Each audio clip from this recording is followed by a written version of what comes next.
안녕하세요. 구명모 법무사입니다. 최근 수원회생법원이 개원했죠. 이로 인해 서울회생법원과 같이 실무준칙이 그대로 준용되면서 개인회생 제도를 서울회생법원처럼 운용할 것으로 예상을 했었는데요. 최근 진행하고 있는 사건에 대한 보정명령이 나온 것이 있습니다. 이 보정명령의 내용을 기준으로 해서 수원회생법원이 서울회생법원과 동일하게 개인회생 제도를 운용하는지 설명드리겠습니다.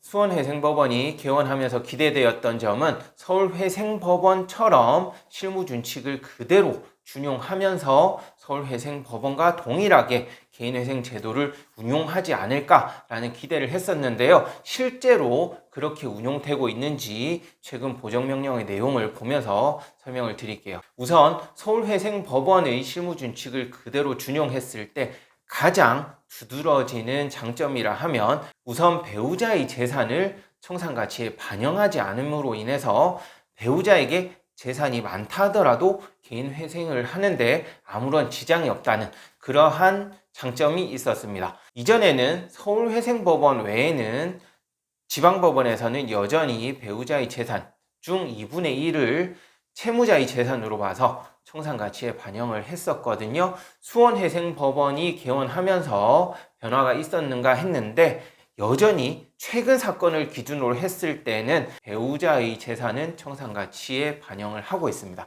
즉 기존과 동일하게 운용이 되고 있어요. 따라서 배우자에게 자산이 많은 경우에는 변제 금액이 현재 기준으로는 좀 더 많이 나올 수 있다라고 알고 계시면 되겠습니다. 그리고 주식과 비트코인 채무를 탕감받을 수 있는지 이 부분도 상당히 중요한데요. 최근 대출금, 즉 1년 이내의 대출금에 대해서는 여전히 그 손실금을 청산가치에 전액 반영하도록 하고 있어요.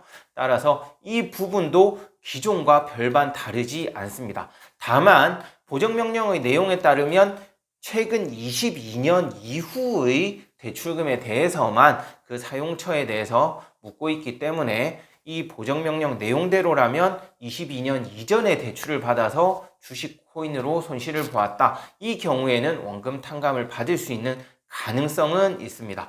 다만 사안에 따라서 22년 이전에 대해서도 물어볼 수 있거든요. 따라서 주식 코인에 대한 채무에 대해서는 여전히 원금 탕감을 받지 못할 가능성이 높고요. 22년 이후의 대출금에 대해서는 원금 탕감이 되지 않는다라고 알고 계셔야 될 것 같아요.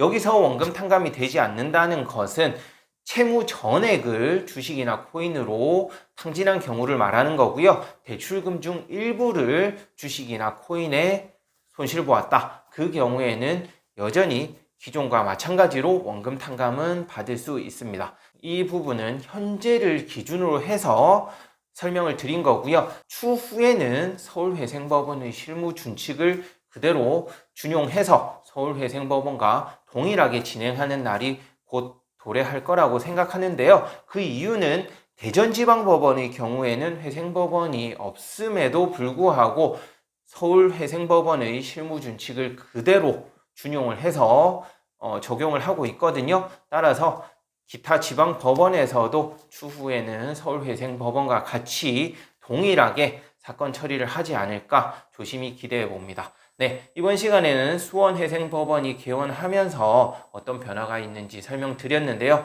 아쉽게도 현재를 기준으로는 특별한 변화가 없는 것으로 판단됩니다. 추후 변화가 발생하면 제가 또 영상으로 설명드리도록 하겠습니다. 끝까지 시청해 주셔서 감사하고요. 구독, 신청, 좋아요도 부탁드리겠습니다. 고맙습니다.